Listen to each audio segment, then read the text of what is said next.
I talk a little bit about Etsy, but not a whole lot, and that's because I simply think of Etsy as one marketing platform out of many. It's a great tool. It is a great place to be. I'm not knocking it at all. However, when you're really ready to expand, or if you would like to grow yourself into a huge planner empire, then I have 10 different ideas for you on how to create multiple streams of income for yourself and have different revenue sources outside of simply using just Etsy. Hi everyone, I'm Lisa from Pretty Fabulous, and I help online businesses create beautiful digital downloads using Adobe InDesign. So if this sounds like you or something you might be interested in, make sure to hit the subscribe button below. I post new videos every Monday and Thursday, and I do unboxings on Saturdays. Did you guys notice I have a new office setup? So I had to set up the camera and try to focus it by myself. So I know I'm really close, but every time I try to focus it from far away, it gets fuzzy. It's just too hard going back and forth. So hopefully a friend will come visit someday this weekend, and then I can readjust the focusing on this camera.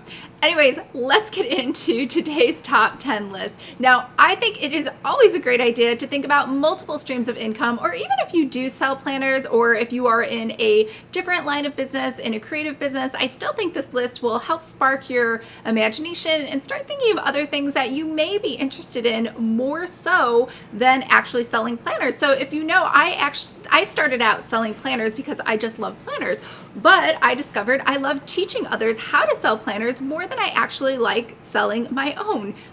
Who knew?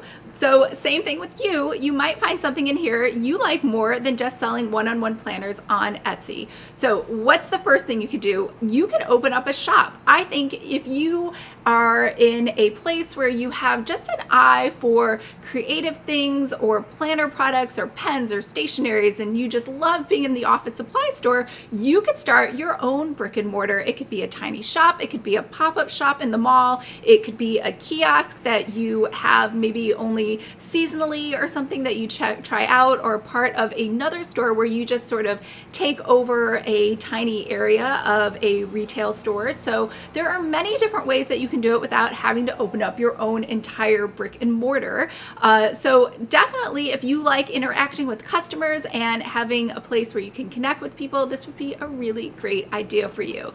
The second thing is you can actually go ahead and work with brick and mortars, either through connecting with people locally or your Chamber of Commerce, and offering to sell your planners or products at their locations, either through consignment, where they simply take your items, and if they sell it, then you guys split the profits, or they could sell it where they just simply buy it from you wholesale and then sell it however they want, and you're kind of done with the transaction at that point. So it doesn't have to be to Target or Walmart or Office Depot. I'm not saying that you can't do that. That would be amazing. But you could also do a wholesaler business starting really small with some small boutiques or different businesses right down the street in your own neighborhood.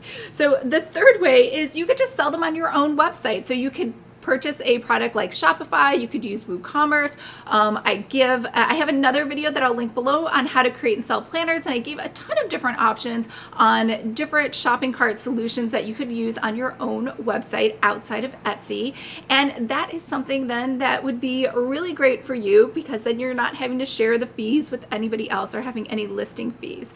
The fourth thing is you could white label your planners. Now, what do I mean by white label? So private label means that you have your own designs. However, instead of saying copyright whatever your name is, like Pretty Fabulous, or having the Pretty Fabulous logo on there, instead you're going to put somebody else's logo on there, and you're going to go ahead and license your designs out to them. So that's a really great way for somebody else who's interested in planners. If you're kind of like me and you just want to help other people, then they can get their planner business going without having to hire a designer or build something from scratch. The fifth way is, and I talk about this all the time, is you could start a subscription box. I've love subscription boxes, especially if people are already coming to your own website to purchase your planners.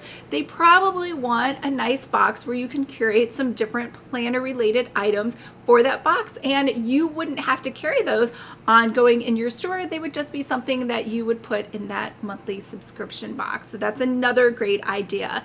The sixth one is you could hold live events. Now you could do a workshop or you could hold a conference, and this could be something related to your product or something that your group is interested in. So if you do, say, planners just for moms, you could hold a mom conference, right? Or if you do planners for, I think there was someone who did it for horse trainers, you could have a horse trainer conference, or something on productivity, or something for small online businesses, right? So if you are already talking to that audience with your planner by offering it as a solution to them on helping them with their day, helping them to make more money, helping them to live a happier life or something, then you can for sure do a workshop or even a huge conference around that same subject, because they're already interested in that. So they're going to probably want to reach out to you and spend more time with you talking about that subject. The seventh thing is, if you don't want to host people in person, you could do group coaching, and that could be done virtually, or you could even do, maybe if you go on meetup.com, there are a ton of very successful groups on Meetup or Eventbrite that are meeting regularly, and people are paying for those because they do want to connect with people in person. Or maybe if they live remotely in a small area, then they might love your virtual group coaching programs as well. The eighth thing that you can do, and this is probably the most obvious, is simply to do one-on-one coaching. So again, this can be done in person or this can be done virtually, either one. And again, I would pick the same subject matter that is already provided as a solution in your book, because you're going to get a lot of cross-selling. Plus, you're going to already have set yourself up as an expert by having said planner that solves that problem. The ninth way is for you to go ahead and hold a virtual summit. So I know some people, like, you'll hear people say virtual summits are great, and then other people will say these are so last year and nobody's doing virtual summits anymore. I don't think that's true at all. I think virtual summits are really a great solution. I've seen some virtual summits done not so well. It doesn't mean all virtual summits are a failure. It's just kind of like planners. Some people do planners really well, and some people don't do planners so well. It doesn't mean planners as a whole business are going under. It just means that some people are better than others. So same thing with a virtual summit. You are going to get a lot of great speakers together, just like you would for a live event, and instead it is a virtual event. So I think virtual summits are a really great way to go. The 10th and last way is what I call monetizing your peers. So it's a little bit like what I do, but let's say you are an amazing productivity coach for new mothers, which means it's their first baby, it's their first time, maybe it's for single moms. And so what you could do is you could say, I will license you to also offer these trainings in your area, or have, different groups within each major city, because doing that one-on-one connection is very helpful for your particular audience. Or you could say, I'm going to create an MLM, and your MLM then could be kind of a train the trainer where you're helping other people to sell your products and services. All right. That was it. I hope that was helpful. And again, just like I said before, this is a list not just for planners, but really anyone in a creative field or an online business. It should hopefully help spark a lot of different ideas for you on how you can monetize just one single idea, versus having to start a whole new business and say, I'm going to sell planners and I'm going to also sell fitness clothing. That's so crazy. They're totally unrelated. So try to already market and capitalize on the captive audience that you already have. So let's recap that list really quick. The first one is you can open up your own retail shop or rent space in another larger space. The second is you could become a wholesaler for people in your town or for large chains like Target or Walmart. The third is you could sell these on your own on your website. The fourth is you could white label these for another business with their brandings and their logo.